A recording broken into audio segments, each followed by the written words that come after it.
Good morning વિદ્યાર્થી મિત્રો. હવે સંતુલન ચેપ્ટરના લાસ્ટ લેક્ચરમાં આપણે કોયડો 7.5 આખો પૂરો કર્યો હતો, બરાબર. અને 7.4 કોયડો છે એ આપણે બાકી રાખી દીધો હતો. તો સૌથી પહેલાં આપણો કોયડા નંબર 7.4ને આપણે સોલ્વ કરીએ, બરાબર. ચાલો, અહીંયાથી હું કોયડો આખો કોપી કરી લઉં છું અને આપણા રકમને અહીંયા હું પેસ્ટ કરી દઉં છું, બરાબર. ચાલો, આ તમારો કોયડો છે. આ પ્રશ્ન આપણને આપેલો છે, બરાબર. જુઓ, ચાલો. તો અહીંયા તમને એક પ્રક્રિયા આપેલી છે. આ પ્રક્રિયા માટે કેસીનું મૂલ્ય 24 છે, એટલે કેસી બરાબર 24 થઈ ગયું. ઊંધો દાખલો છે, કેસી આપી દીધું છે, બરાબર. અને 800 કેલ્વિન તાપમાને CO2, H2CO અને H2Oની સાંદ્રતા ગણો એવું કીધું છે.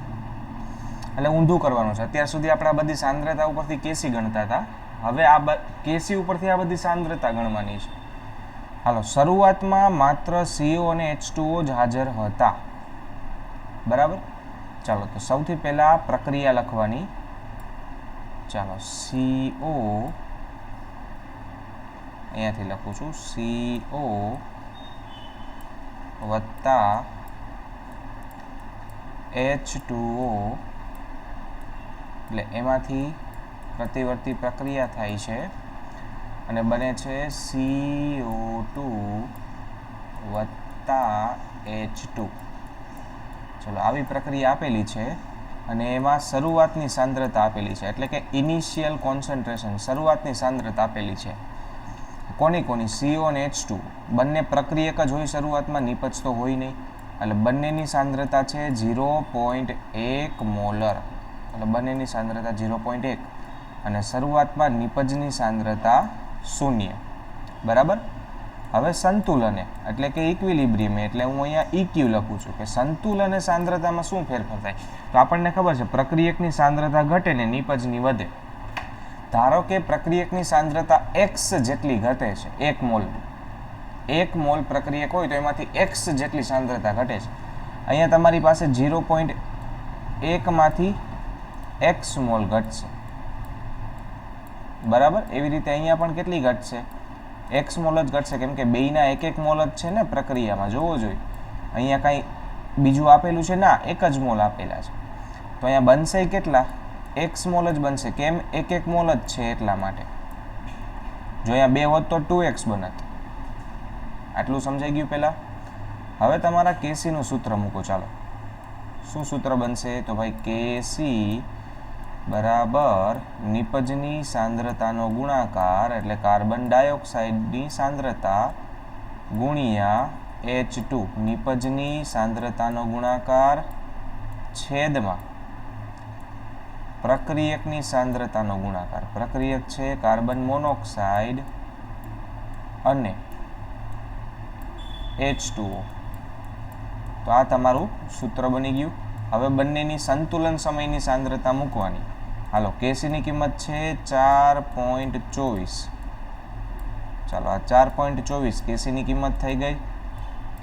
હવે સંતુલન સમયે CO અને H2 ની સાંદ્રતા x ગુણ્યા x, એટલે કે x નો વર્ગ, બરાબર, છેદમાં સંતુલન સમયે CO અને H2 ની સાંદ્રતા છે 0.1 માઇનસ x, 0.1 માઇનસ x, એટલે કે 0.1 માઇનસ x આખા કાઉન્સનો વર્ગ. તો અહીંયાથી આપણે x ગોતવાનું છે. x ગોતશો એટલે ચારેયની સાંદ્રતા સંતુલન સમયની મળી છે, બરાબર. ચાલો, હવે શું કરશો તમે? તો આપણી પાસે બે પદ્ધતિ છે. કાં તો તમે અવયવ ગોતો, એના ગણિતમાં કેમ અવયવ ગોતતા હતા દ્વિઘાત સમીકરણનું, બરાબર. પહેલાં ડી ગોતતા હતા અને પછી -b પ્લસ ઓર માઇનસ વર્ગમૂળમાં ડીના છેદમાં 2a. એ પદ્ધતિ છે. અને કાં તો તમે અહીંયા જુઓ, ઉપર એ વર્ગ છે, નીચે આખા કાઉન્સનો વર્ગ છે. તો તમે સીધું વર્ગમૂળ કાઢી નાખો તોય જવાબ આવી જાય ને, કેમ કે કેલ્ક્યુલેટર હશે તમારી પાસે એક્ઝામમાં. બોર્ડની એક્ઝામમાં તમારી પાસે કેલ્ક્યુલેટર હશે તો ડાયરેક્ટ વર્ગમૂળ કાઢો. ચાલો, 4.24 નું વર્ગમૂળ 2.06 સમજાણું 4.24 નું વર્ગમૂળ આવે છે 2.06 માટે 2.06 બરાબર x ના છેદમાં 0.1 માઇનસ એક્સ. મેં બે બાજુ વર્ગમૂળ કાઢી લીધું. હવે એને સાદું રૂપ આપો ચાલો, એટલે કે 0.1 માઇનસ એક્સ બરાબરની આ બાજુ આવશે, એટલે 2.06 ગુણ્યા 0.1 માઇનસ એક્સ, અને આ બાજુ રહેશે ખાલી એક્સ. બરાબર, ચાલો કાઉન્સની અંદર ગુણાવો તો આવશે 0.206. કેમ 0.206 થઈ ગયું?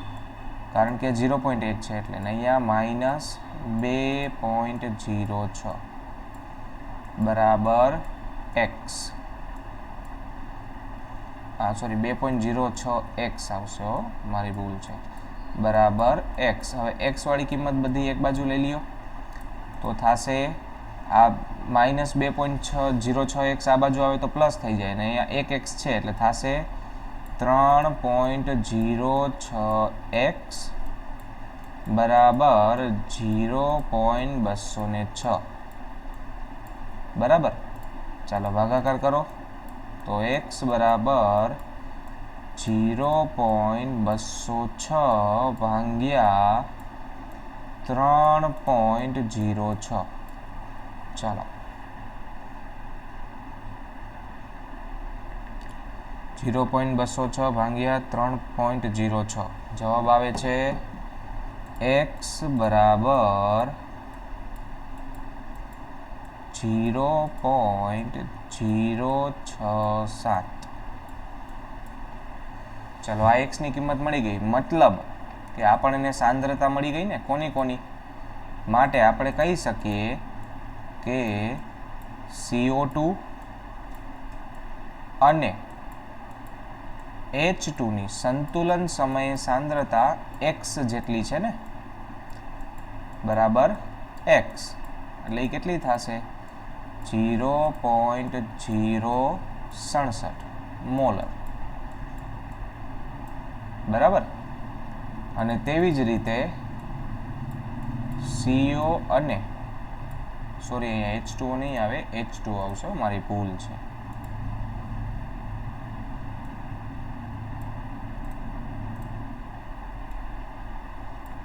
CO અને H2O ની સાંદ્રતા 0.1 માઇનસ એક્સ, 0.1 માઇનસ એક્સ એટલે કે 0.1 માઇનસ 0.067, એટલે એનો જવાબ આવશે 0.033 મોલર. મળી ગઈ બધી સાંદ્રતા, તમારા દાખલાનો જવાબ મળી ગયો આપણને. જોવો જોઈ છે, શરૂઆતની સાંદ્રતા આપી હતી અને આ ચારી સાંદ્રતા ગોતવાની હતી, તો આપણે રિવર્સમાં દાખલો ગણ્યો. ક્લિયર બધાને? ચાલો, ત્યાર પછીનો આપણો ટોપિક છે વિસમાંગ સંતુલન. હવે ખાસ ધ્યાન આપજો, અત્યાર સુધી સમાંગ સંતુલન હતું, દરેકની ભૌતિક અવસ્થા સરખી હતી. હવે એવું નહીં થાય. હવે વિસમાંગ સંતુલનનો મતલબ એવો છે કે આપેલા પ્રક્રિયક કે નિપજમાંથી કોઈ એકની ભૌતિક અવસ્થા અલગ હશે, કોઈ એકની ભૌતિક અવસ્થા અલગ હશે. જોવો જો પ્રણાલીમાં એક કરતાં વધારે કલા હોય એટલે કે અવસ્થા હોય તો એ સંતુલનને વિસમાંગ સંતુલન કહે છે. જેમ કે પ્રવાહી પાણીને પાણીની બાષ્પમાં રૂપાંતરણ કરવાનું સંતુલન, તો અહીંયા પાણી પ્રવાહી છે અને અહીંયા વાયુ છે, તો એ વિસમાંગ સંતુલન થયું. એવી રીતે કેલ્શિયમ હાઇડ્રોક્સાઇડ ઘન સ્વરૂપે છે અને પાણીમાં ઉમેરો તો એમાંથી Ca+2 અને 2OH- મળે છે, આ પણ વિસમાંગ સંતુલન થયું. બરાબર, હવે વસ્તુ એવી છે કે શુદ્ધ ઘન પદાર્થ અને શુદ્ધ પ્રવાહી પદાર્થ હોય એના પર દબાણનું કોઈ અસર થતું નથી. તમે ઘન પદાર્થને દબાવી શકશો? ન દબાવી શકાય. એનું કદ ના બદલે, દબાણની અસર નહીવત હોય એના ઉપર. હવે એનું કદ ના બદલે તો એની સાંદ્રતા નહીં બદલે. મતલબ કે ઘન અને પ્રવાહીની સાંદ્રતા અચળ હોય છે, એટલે આપણે એને દાખલામાં ગણશું નહીં. શુદ્ધ ઘન પદાર્થ અને શુદ્ધ પ્રવાહી પદાર્થની ગણતરી દાખલામાં લેવામાં આવશે નહીં. જોવો જોઈએ, વિસમાંગ સંતુલન મુખ્યત્વે ઘન અને પ્રવાહીનો સમાવેશ કરે છે. આપણે સંતુલન અભિવ્યક્તિને વિસમાંગ સંતુલન જેમાં શુદ્ધ ઘન અને પ્રવાહી સમાવિષ્ટ થતા હોય એને સરળ બનાવીએ. કેવી રીતે? તો ભાઈ એને ઇગ્નોર કરવાના. શુદ્ધ ઘન અને શુદ્ધ પ્રવાહીની સાંદ્રતા અચળ હોય, મેં કીધું એ રીતે, બરાબર. એના લીધે એને અચળાંક સાથે લઈ લેવાના. બીજા શબ્દોમાં કહીએ તો જો પદાર્થ x સમાવિષ્ટ થાય અને એ ઘન કે પ્રવાહી હોય તો x નો ગમે એટલો જથ્થો લેશો તો એ અચળ જ રહેશે. પરંતુ જો x વાયુ સ્વરૂપે હોય કે પછી દ્રાવણ સ્વરૂપે હોય તો એની સાંદ્રતા બદલાત, કારણ કે એનો કદમાં જથ્થો બદલાતો રહેશે. જેમ કે કેલ્શિયમ કાર્બોનેટનું તમે વિઘટન કરો, તેમાંથી કેલ્શિયમ કાર્બોનેટ ઘન છે ને કેલ્શિયમ ઓક્સાઇડ ઘન છે, માત્ર કાર્બન ડાયોક્સાઇડ જ વાયુ છે. તમે કેસીનું સૂત્ર લખો તો આ બંને જે છે એને ઇગ્નોર કરવાના, તો કેસી કેટલું આવશે? ખાલી CO2 જેટલું જ આવશે, બરાબર. અને એનો કેપી કેટલું આવશે? તો CO2 ના આંશિક દબાણ જેટલું. ઓકે, આ દર્શાવે છે કે કોઈ એક તાપમાન માટે CO2 ની અચળ સાંદ્રતા અથવા તો દબાણ CaO અને CaCO3 સાથે સંતુલનમાં છે. પ્રાયોગિક રીતે નક્કી થયું છે કે એનું દબાણ 2×10⁵ પાસ્કલ છે. તો જો કાર્બન ડાયોક્સાઇડનું દબાણ 2×10⁵ પાસ્કલ હોય તો એનો કેપી કેટલો થશે? 2 થશે, કેમ કે આપણે બારમાં કેપી લેવાની વાત થઈ છે, પાસ્કલમાં નહીં. એટલે ભાંગ્યા 10⁵ કરવું પડશે, એટલે 2 બાર એનો જવાબ આવે. એવી જ રીતે તમારી પાસે આ સમીકરણ છે, એમાંથી નિકલ ઘન સ્વરૂપે છે, તેને નહીં લેવાનું. તો સૂત્ર શું બને? NiCO4/CO છે. સમજાણું? એ યાદ રાખવું જરૂરી છે કે વિસમાંગ સંતુલનના અસ્તિત્વ માટે શુદ્ધ ઘન કે પ્રવાહી ગમે એટલો ઓછો જથ્થો હોય તો પણ હાજર હોવા જોઈએ, પરંતુ તેમની સાંદ્રતા અને દબાણ સંતુલન અચળાંકની અભિવ્યક્તિ દર્શાવતા નથી. મતલબ કે એને કોઈ નિસ્બત જ નથી સંતુલન અચળાંકથી. ઓકે, હાલો, અહીંયા આ સમીકરણ લખ્યું છે, એમાં ઘન છે અને અહીંયા પ્રવાહી છે, તો એ બે નહીં લેવાના. તો સૂત્ર શું બને? AgNO3/2 છેદમાં HNO3/2. આ તમારો કેસી બની ગયો. સમજાણું? ચાલો, હવે આપણે 7મો દાખલો ગણીએ. જેમ આપણે ચોથો દાખલો ગણ્યો હતો એવો જ 7મો દાખલો છે. ચોથા દાખલા જેવો જ એકદમ 7મો છે. ફરક એટલો છે કે ભાઈ ચોથા દાખલામાં આપણે સાંદ્રતાથી ગણતરી કરી હતી, અહીંયા આપણે દબાણથી ગણતરી કરવાની છે.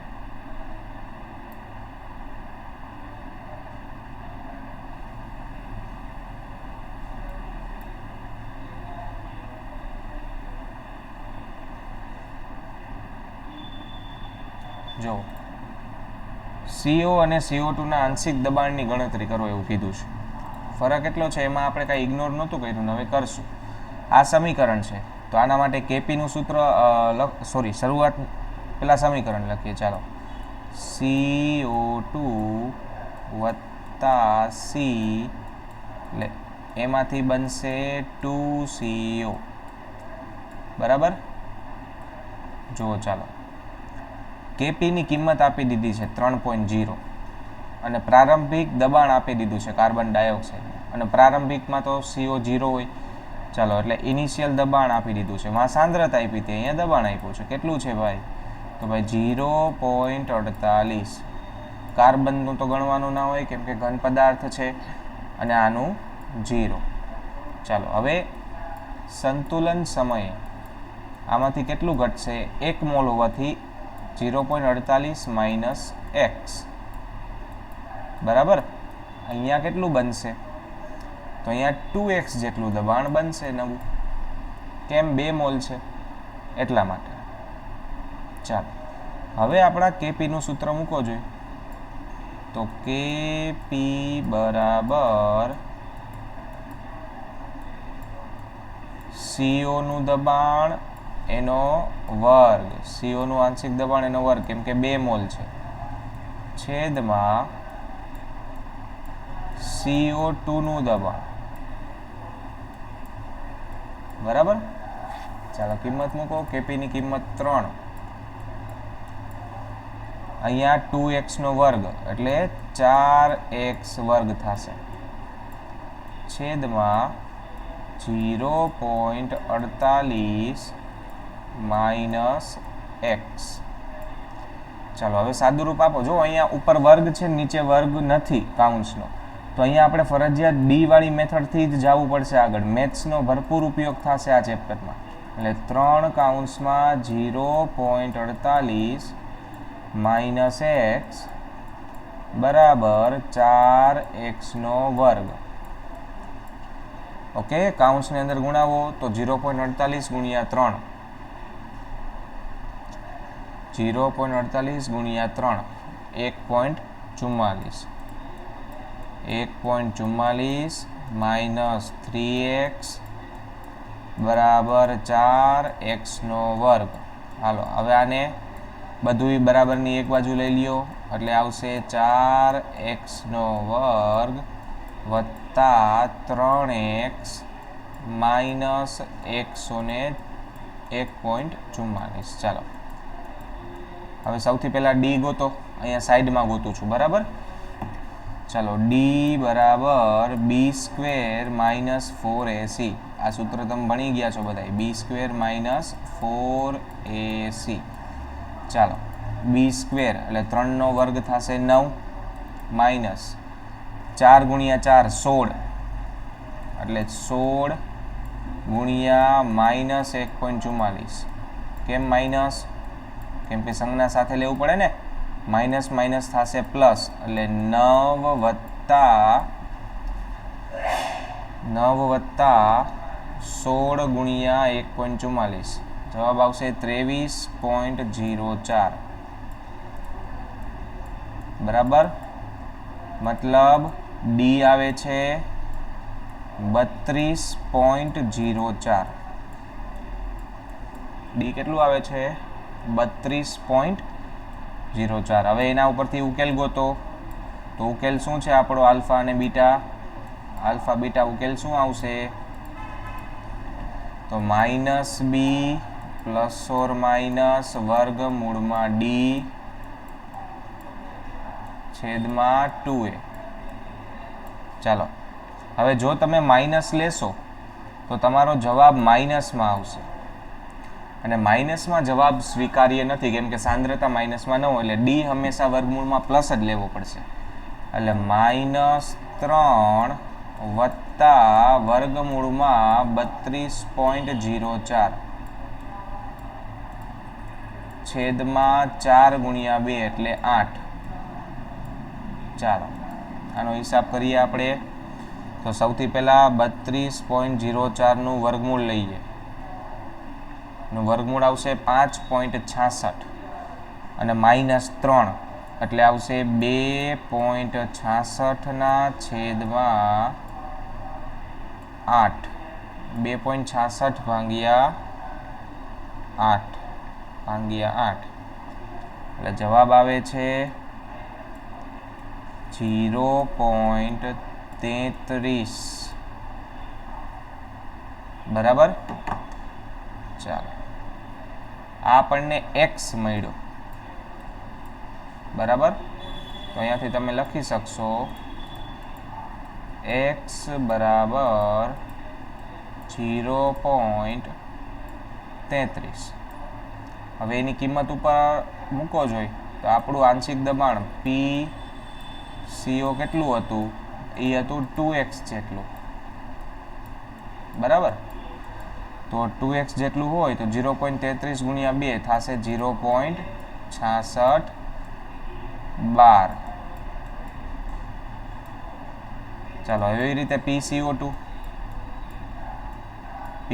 કેટલું થશે? તો ભાઈ 0.48 માઇનસ x એટલે કે 0.48 માઇનસ 0.33. કેટલો જવાબ આવશે? એનો જવાબ આવશે 0.15 બાર. સમજાણો? જોવો જોઈએ છે એ રીતે જ દાખલો ગણેલો આખો, બરાબર. 0.33 ને 0.15 બાર છે. ક્લિયર આખી વસ્તુ બધાને? ચાલો હવે આપણે સંતુલન અચળાંકના અનુપ્રયોગો એટલે કે ઉપયોગો વિશે વાત કરીએ કે સંતુલન અચળાંકના શું શું ઉપયોગ છે. બરાબર. ચાલો સૌથી પહેલા અત્યાર સુધી ચેપ્ટરમાં જેટલું ભણ્યા એનું રિવિઝન છે. એમાં પહેલો મુદ્દો છે કે સંતુલન અચળાંકની અભિવ્યક્તિ એટલે સંતુલન અચળાંકનું સૂત્ર ત્યારે જ લાગુ પડી શકાય જ્યારે પ્રક્રિયકો અને નિપજની સંતુલન અવસ્થાએ સાંદ્રતા અચળ થઈ ગઈ હોય. તમે આ સૂત્ર ત્યારે જ લાગુ પાડી શકો જ્યારે સંતુલન અને બેયની સાંદ્રતા અચળ થઈ જાય. ત્યાં સુધી આ સૂત્ર લાગુ પડવાનું નહીં. બીજી વસ્તુ, સંતુલન અચળાંકનું મૂલ્ય પ્રક્રિયકની અને નિપજની પ્રારંભિક સાંદ્રતાથી સ્વતંત્ર હોય. તમે શરૂઆતમાં 150 ટન પ્રક્રિયક લીધો કે 10 માઇક્રોગ્રામ લીધો, એનાથી સંતુલન અચળાંકને ફરક જ નથી પડતો. શરૂઆતની સાંદ્રતાથી સંતુલનને ફરક પડે પણ સંતુલન અચળાંક કેસીને કાંઈ ફરક જ નથી પડતો. કેસીને માત્ર તાપમાનથી જ ફરક પડે. આ યાદ રાખજો. તમે ડિટેલમાં ભણશો 12મામાં રાસાયણિક ગતિકી નામના ચેપ્ટરમાં. અત્યારે શું યાદ રાખવાનું? સંતુલન અચળાંક તાપમાનથી બદલે, બીજા કોઈથી એને કાંઈ ફરક પડતો નથી, સ્વતંત્ર છે. જો સંતુલન અચળાંક તાપમાન પર આધારિત છે અને તેની કોઈ ખાસ પ્રક્રિયા જે આપેલ તાપમાને સંતુલિત સમીકરણ દ્વારા રજૂ કરવામાં આવે પ્રક્રિયા માટે એક અદ્વિતીય મૂલ્ય હોય છે. એટલે તમે દરેક તાપમાન માટે જે પ્રક્રિયા લેશો એ પ્રક્રિયાનું સંતુલન અચળાંકનું એક ચોક્કસ મૂલ્ય હશે. પછી આપણે ભણ્યા હતા કે ભાઈ પ્રતિગામી એટલે કે રિવર્સ પ્રક્રિયા હશે, પ્રતિગામી પ્રક્રિયાનો સંતુલન અચળાંક પુરોગામી પ્રક્રિયાના સંતુલન અચળાંકનો વ્યસ્ત હશે. તમે પ્રક્રિયા ઉલટાવી નાખો, સંતુલન અચળાંક એ વ્યસ્ત થઈ જતો હતો ને, એ જ. તો પ્રતિગામી પ્રક્રિયા માટે સંતુલન અચળાંક પુરોગામી પ્રક્રિયા માટેના સંતુલન અચળાંક જેટલો જ પણ વ્યસ્ત હશે. 1/છેદમાં મૂકવો પડે. ચાલો, પ્રક્રિયાને જેટલા વડે ગુણાવવામાં આવશે એટલી સંતુલન અચળાંકની ઘાત થશે. એ પણ આપણે ભણી ગયા હતા, કેની એન ઘાત. બરાબર. તો અત્યાર સુધી આપણે જેટલું ભણ્યા એનું રિવિઝન હતું. હવે એના ઉપયોગ, સંતુલન અચળાંકનો ઉપયોગ ક્યાં થાય? બરાબર. ચાલો, એમાં સૌથી પહેલો ઉપયોગ એનો થશે પ્રક્રિયાનું પ્રમાણ એટલે કે કેટલી પ્રક્રિયા થઈ છે એ જાણવા માટે. પ્રક્રિયા અંત સમયે છે, શરૂઆતમાં છે કે વચ્ચે ક્યાંક છે, એ જાણવા માટે એનું જરૂરી છે. પ્રક્રિયા કઈ દિશામાં થશે આગળ, હવે એ કહેવા માટે. પુરોગામી થશે, પ્રતિગામી થશે, એ જાણવા માટે. અને સંતુલન સમયે સાંદ્રતા ગણવા માટે. તો આપણે સાંદ્રતા સંતુલન સમયે ગણતા હતા ને હમણાં. 2 દાખલા એવા જોયા, ચોથો દાખલો અને છઠ્ઠો દાખલો. બરાબર. ચાલો, હવે પ્રક્રિયાના પ્રમાણનું પ્રાકકથન એટલે પ્રક્રિયા ક્યારે કેટલી થઈ છે એ જાણવા માટે. હાલો, પેલા સૂત્ર યાદ કરો જોઈએ સંતુલન અચળાંકનું. તો ભાઈ નિપજના સાંદ્રતા કે દબાણના છેદમાં પ્રક્રિયકની સાંદ્રતા કે દબાણ. એટલે અંશમાં નિપજ છે, છેદમાં પ્રક્રિયક છે. હવે ધારો કે પ્રક્રિયા શરૂઆતમાં હોય, પ્રક્રિયા શરૂઆતમાં છે, ત્યારે નિપજ બહુ ઓછી હશે એટલે અંશ નાનો થઈ ગયો અને પ્રક્રિયક બહુ વધુ હશે એટલે છેદ મોટો. અંશ નાનો, છેદ મોટો, તો કેસીની કિંમત અત્યંત નાની આવશે. ટૂંકમાં એ પ્રક્રિયકની સાંદ્રતાના સમપ્રમાણમાં છે, નિપજની સાંદ્રતાના વ્યસ્ત પ્રમાણમાં છે. બરાબર. એટલે જેમ નિપજનું પ્રમાણ વધુ હશે એમ કેસી મોટો હશે અને જેમ પ્રક્રિયકનું પ્રમાણ વધુ હશે એમ કેસી નાનો હશે.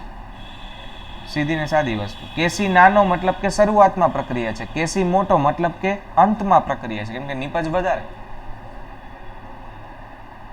સમજાઈ ગયું? જોવો ચાલો. પ્રક્રિયા માટેના સંતુલન અચળાંકનું સાંખ્યકીય મૂલ્ય પ્રક્રિયાનું પ્રમાણ સૂચવે છે, પરંતુ એ યાદ રાખવું જરૂરી છે કે સંતુલન અચળાંક કઈ રીતે પ્રાપ્ત થયું હતું એની સ્પીડ સાથે કોઈ માહિતી નથી આપતું, તેના દર વિશે કોઈ માહિતી જ નથી આપતું. સ્પીડની વાત જ નથી કરતા આપણે. બરાબર. ચલો, નિપજોની સાંદ્રતાના એ સમપ્રમાણમાં હોય અને પ્રક્રિયકોની સાંદ્રતાના વ્યસ્ત પ્રમાણમાં હોય. એટલે જેમ કેનું ઊંચું મૂલ્ય એમ નિપજ વધુ હશે, અને જેમ કેનું ઓછું મૂલ્ય એમ નિપજ ઓછી હશે. હાલો, હવે એના ઉપરથી 3 આપણે પરિણામ મેળવ્યા છે. જો કેસીની કિંમત 1000થી વધુ હોય, એટલે 10⁻³ કેસી મોટો હોય, તો નિપજ વધારે છે, એટલે કે પ્રક્રિયા લગભગ પૂર્ણ થવા તરફ છે, કારણ કે કેસી ઘણો ઊંચો છે. જેમ કે આ પ્રક્રિયા H2 + O2 માંથી H2O 10⁻47, H2 + Cl2 10⁻31, H2 + Br2 10⁻18. આ બધી પ્રક્રિયા પૂર્ણ થવા તરફ છે. પ્રક્રિયક બહુ ઓછો છે, નહીવત ન ગણી શકાય એવો, અને નિપજ બહુ વધારે છે. બરાબર. ત્યાર પછી જો 0.001 થી ઓછો હોય કેસી, એટલે કે 10⁻³ થી કેસીની કિંમત નાની છે, તો આવા સંજોગોમાં પ્રક્રિયકો વધારે હોય, એટલે કે કેસી ઘણો નાનો છે અને પ્રક્રિયા ભાગીએ જ ચાલુ થઈ છે, એટલે લગભગ ચાલુ જ નથી. અને જો હવે એના ઉદાહરણ આપ્યા છે, H2O માંથી H2O2 છૂટા કરવા હોય તો જોવો જોઈએ પ્રક્રિયા લગભગ ચાલુ જ નથી થતી, 10⁻48, N2 + O2 માંથી 2NO 10⁻31. સમજાણું? તો આ બધી પ્રક્રિયા કેવી છે, જે શરૂઆતમાં જ સંતુલનમાં આવી જાય છે, વધારે થતી જ નથી, નિપજ એમાં વધારે નથી મળતી. અને જો કેસીની કિંમત 10⁻³ થી 10⁻³ એટલે 0.001 થી 1000 ની વચ્ચે હોય, તો આવા સંજોગોમાં તમે પ્રક્રિયકો અને નિપજની સાંદ્રતાને વ્યવસ્થિત ગણી શકો એટલી હાજરી એની હોય. જેમ કે HI માટે છે 57 મૂલ્ય, N2O4 માંથી NO2 બનાવવાનું છે, તો એની છે 4.64 × 10⁻³. 10⁻³ થી તો વધુ થયું ને, કેમ કે એના ગુણ્યામાં 4.64 છે. બરાબર. ચાલો, ટૂંકમાં આટલું આપણે ગણતરીમાં લેવાનું છે. જો 10⁻³ થી વધુ હશે તો પ્રક્રિયકને અવગણવા પડશે, અને 10⁻³ થી વધુ હશે, ઓછી હશે, તો નિપજને અવગણવા પડશે. બરાબર. ચાલો, ત્યાર પછી છે પ્રક્રિયાની દિશાનું પ્રાકકથન. એટલે પ્રક્રિયા કઈ દિશામાં આગળ વધશે, પુરોગામી, પ્રતિગામી કે સંતુલન, એ કહેવાનું છે. હવે તમે કોઈ એક પ્રક્રિયા કરો છો, એ પ્રક્રિયા અત્યારે સંતુલનમાં છે કે નહીં એ તમને ખબર જ નથી, છતાંય તમે એને સંતુલન અચળાંકના સૂત્રમાં મૂકો છો કિંમત બધી. હવે તમારી પાસે 3 રસ્તા છે. તમે સૂત્ર વાપર્યું, સંતુલન છે કે નહીં તમને ખબર નથી, તો હવે તમારી પાસે 3 પોસિબિલિટી છે. કાં તો એ સૂત્રનો જવાબ સંતુલન અચળાંક જેટલો જ આવે તો સંતુલને છે પ્રક્રિયા, એ સાબિત થાય. કાં તો તમારો જવાબ સંતુલન અચળાંક કેસી કરતાં મોટો આવે અને કાં તો નાનો આવે. બરાબર. એટલે કોઈ પણ સમયે તમે સંતુલન અચળાંકના સૂત્રમાં સાંદ્રતા મૂકો તો એને સંતુલન અચળાંક ન કહેવાય, એને પ્રક્રિયા ભાગફળ કહેવાય. બરાબર. જો ચાલો, અને એની સંજ્ઞા QC થાય. આ સંતુલન અચળાંકનું જ સૂત્ર છે, પણ એ કોઈ પણ સમય માટે છે, ગમે ત્યારે વાપરેલું. સમજાણું? હવે તમારી પાસે 3 પોસિબિલિટી છે. પહેલી, કાં તો બે સરખા આવે, QC ને KC સરખા હોય. જોવો જોઈએ, QC KC સરખા હોય તો પ્રક્રિયા સંતુલને જ હોય, મેં કીધું એ રીતે. હવે જો QC ની કિંમત KC કરતાં મોટી આવી, એટલે અંશ મોટો આવ્યો, એટલે કે નિપજ વધારે છે, તો સંતુલને જવા માટે નિપજમાંથી પ્રક્રિયક બનાવશે, એટલે કે પ્રતિગામી દિશામાં પ્રક્રિયા થાય, રિવર્સ પ્રક્રિયા થશે. જો QC KC કરતાં મોટો હોય તો પ્રતિગામી દિશામાં થાય, પ્રક્રિયકની દિશામાં, અને એનાથી ઊંધું જો નાનો હોય તો એ નિપજ વધારે બનાવે, એટલે પુરોગામી દિશામાં આગળ વધે, નિપજની દિશામાં છે. એ જ વસ્તુ અહીંયા એનું તમને એક ઉદાહરણ આપ્યું છે. અહીંયા QC આવે છે 8. જોવો, એક દાખલો આપ્યો છે. આ એક દાખલો છે ઉદાહરણનો. અહીંયાથી તમને પ્રક્રિયા આપી, એની કેસી આપી દીધો, અને અહીંયા તમને કોઈ T સમયની 3 સાંદ્રતા આપી દીધી, અને એને તમે સૂત્રમાં મૂકો, QC ગોતો એનું, તો QC 8 આવે છે, અને તમારો KC છે 57. તો KC મોટો છે ને QC નાનો છે, પુરોગામી દિશામાં પ્રક્રિયા થાય. સમજાણું? મતલબ જો QC નાનો હોય તો પ્રક્રિયકથી નિપજ તરફ, જો QC મોટો હોય તો નિપજથી પ્રક્રિયક તરફ. બે સરખા હોય તો ન થાય પ્રક્રિયા, સંતુલને છે. હવે એના માટે એકદમ સરળ દાખલો, એકચ્યુઅલી આ ટોપિક સિલેબસમાં જ કાઢી નાખ્યો છો, 7.7મો કોયડો. ચાલો, આ એક પ્રક્રિયા તમને આપી છે, અને એની ત્રણેયની સાંદ્રતા તમને આપી દીધી, કાંઈક જોવો જોઈએ, ABC ત્રણેયની હરખી સાંદ્રતા. સૂત્ર શું થાય? B × C/N². B × C એટલે 3 × 10⁻⁴ ઘાતનો વર્ગ ને છેદમાં 3 × 10⁻⁴ ઘાતનો વર્ગ, તો QC 1 આવશે અને KC ની કિંમત એ આ છે, એટલે કે QC મોટો આવ્યો, KC નાનો આવ્યો, તો પ્રતિગામી દિશામાં પ્રક્રિયા થાય. જોવો જોઈએ, આ QC ની કિંમત મૂકો, ત્રણેય સરખી હોવાથી જવાબ QC નો 1 આવશે અને QC મોટો આવ્યો તો પ્રતિગામી દિશામાં પ્રક્રિયા થાય. સમજાઈ ગઈ આખી વસ્તુ? બરાબર. ત્યાર પછી આપણે સંતુલન સમયે સાંદ્રતા ગણવી, તો એવા આપણે ચોથો દાખલો ગણ્યો, છઠ્ઠો ગણ્યો, અને હવે આ 9મો દાખલો આપણે ગણશું. 9મો દાખલો એના જેવો જ છે. ચાલો અહીંયાથી હું રકમ કોપી કરી લઉં છું અને અહીંયા આપણે એને મૂકી દઈએ. 9મો દાખલો પણ એના જેવો જ છે. બરાબર. જોવો જોઈએ, 3 મોલ PCl5 ને 1 લિટર કદમાં, એટલે એની 3 મોલર સાંદ્રતા થઈ. બંધ પાત્રમાં રાખેલું છે, સંતુલન મેળવા દીધું, શરૂઆતની સાંદ્રતા આપી દીધી. બરાબર. હાલો, રાસાયણિક પ્રક્રિયા શું થશે? તો ભાઈ PCl5 વાયુ સ્વરૂપે, એમાંથી બનશે PCl3 વત્તા Cl2. હાલો, શરૂઆતની સાંદ્રતા ઇનિશિયલ 3 મોલર છે આની, નાની 0 0. સંતુલને તો આમાંથી x જેટલું ઘટે કારણ કે 1 જ મોલ છે, અને અહીંયા xx જેટલું બનશે કારણ કે 1 મોલ છે. બરાબર. ચાલો હવે KC નું સૂત્ર મૂકો, તો PCl3 ની સાંદ્રતા ગુણ્યા Cl2 ની સાંદ્રતા છેદમાં PCl5 ની સાંદ્રતા. બરાબર. માટે KC ની કિંમત આપી છે 3, તો 3 બરાબર x² છેદમાં 3 - x. સોરી, KC 3 નથી આપ્યો, મારી ભૂલ છે. KC ની કિંમત છે 1.80, અહીંયા આવશે 1.80, એટલે 1.8. ચાલો હવે અહીંયા ડી ગોતવાનો થશે પહેલાં તો, એટલે 1.8 ગુણ્યા 3 - x, 18 તેરી 54. બરાબર. એટલે 5.4 - 1.8x બરાબર x². હાલો, આ તમારે હવે અહીંયાથી જાતે સોલ્વ કરવાનું છે. મેં તમને આટલું કરી દીધું. બરાબર. x ગોતો, ડી ગોતીને આપણે લાસ્ટ દાખલામાં કેવી રીતે ગોઈતું હતું ડી, જોવો જોઈએ. અહીંયા છે b² - 4ac ની જેમ અહીંયાથી x ગોતો અને x ની કિંમત મૂકી અને ત્રણેયની સાંદ્રતા તમને મળી જશે. બરાબર.